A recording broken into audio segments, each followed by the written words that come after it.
नमस्कार। स्वागत है आप सभी का हमारे YouTube चैनल पर। आज के वीडियो में आप सभी देखेंगे मॉडल कोड ऑफ कंडक्ट यानी कि आदर्श आचार संहिता के बारे में। इसके बाद हम बात करेंगे new voter ID registration, correction in voter ID और हेल्पलाइन नंबर भी देखेंगे जिससे इलेक्शन से जुड़ी सहायता आप ले सकते हैं। तो आइए शुरुआत करते हैं और जानते हैं मॉडल कोड ऑफ कंडक्ट के बारे में। सबसे पहले तो ये प्रश्न है कि इसकी चर्चा क्यों है। ऐसा इसलिए है क्योंकि 5 राज्यों में चुनाव हो रहे हैं जिनमें उत्तर प्रदेश, पंजाब, गोवा, उत्तराखंड और मणिपुर है। और अगर आप इन्हीं राज्यों से इस वीडियो को देख रहे हैं तो मेरी आपसे यही अपील है कि सबसे पहले मतदान, फिर करें कोई अन्य काम। क्या है ये model code of conduct?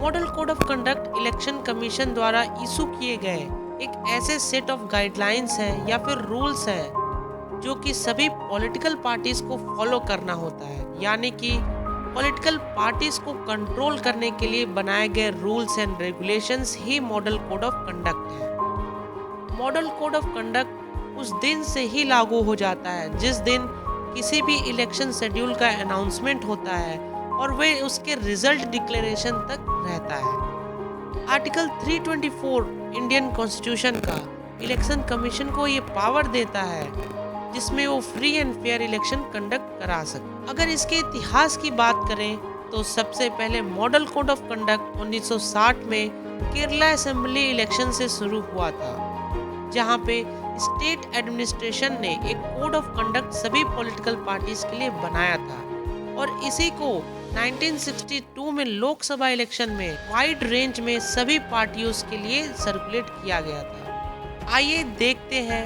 Model code of conduct के कुछ इम्पोर्टेंट रूल्स। सबसे पहले बात करते हैं जनरल कंडक्ट। पॉलिटिकल पार्टीज अपने अपोजिशन के पॉलिसीज, प्रोग्राम्स, पास्ट रिकॉर्ड या फिर वर्क पर ही क्रिटिसाइज कर सकते हैं, ना कि उनके पर्सनल लाइफ पर। वोट पाने के लिए कोई भी पार्टी कास्ट या फिर कम्युनल फीलिंग्स का यूज नहीं कर सकती। तो वहीं अगर मीटिंग्स की बात की जाए, सभी पार्टियों को लोकल पुलिस एडमिनिस्ट्रेशन को इन्फॉर्म करना होगा कि वो कहां और कब मीटिंग करने वाले हैं, जिससे सुरक्षा व्यवस्था में कोई चूक ना हो सके। यदि जुलूस की बात की जाए, 2 या 2 से अधिक उम्मीदवार एक ही रास्ते पर जुलूस निकालना चाहते हैं तो उन्हें आपस में यह कांटेक्ट बना करके ऐसा कोऑर्डिनेशन करना होगा जिससे आगे कोई दिक्कत ना आ सके। पोलिंग डे की बात करें, जितने भी पार्टी वर्कर्स होंगे पोलिंग बूथ पे उनके पास एक आइडेंटिटी कार्ड होगा। पोलिंग बूथ की बात करें, वही वोटर्स अलाउड होंगे पोलिंग बूथ में जाने के लिए जिनके पास एक इलेक्शन कमीशन का वैलिड पास होगा। इलेक्शन कमीशन के द्वारा ऐसे ऑब्जर्वर्स भी बनाए जाएंगे जिससे कोई भी कैंडिडेट कोई भी प्रॉब्लम होने पर रिपोर्ट कर सकता है। तो वहीं आपने सुना होगा हाल ही में पॉलिटिकल पार्टीज अपने अपने मैनिफेस्टोस जारी करती हैं जिनमें वो ये बताते हैं कि उनकी सरकार बनने पर वे क्या करेंगे।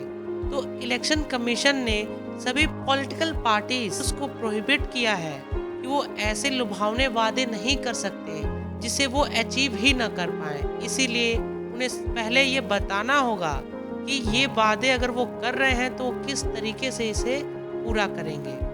मॉडल कोड ऑफ कंडक्ट में जो पार्टी पावर में है उसके लिए क्या रूल्स बनाए गए हैं, आइए वो देखते हैं। 1979 में इस सर्टेन रेस्ट्रिक्शंस को लाया गया था कि जो पार्टीज पावर में रहती हैं उन्हें क्या करना होगा। कोई भी मिनिस्टर ऑफिशियल विजिट या फिर ऑफिशियल मशीनरीज को यूज नहीं कर सकता किसी भी इलेक्शन पर्पस के लिए। इस मॉडल कोड ऑफ कंडक्ट के ड्यूरेशन में कोई भी मिनिस्टर या फिर अथॉरिटी कोई भी अनाउंसमेंट नहीं कर सकती, जैसे कि फाइनेंशियल ग्रांट या फिर कंस्ट्रक्शन से जुड़ी हुई।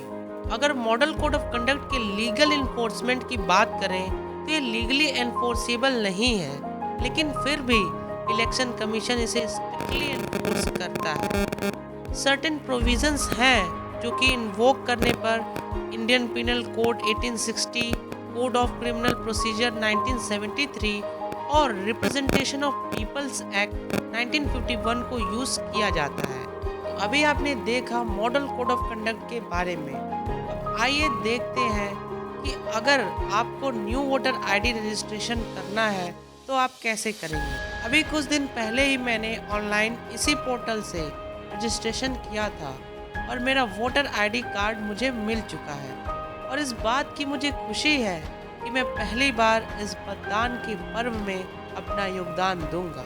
तो सबसे पहले आपको लिंक पर क्लिक करना है जो कि मैंने डिस्क्रिप्शन में दिया है। लिंक पर क्लिक करते ही इलेक्शन कमीशन ऑफ इंडिया का ये पेज ओपन होगा जिनमें सबसे पहले आपको लॉगिन करना है।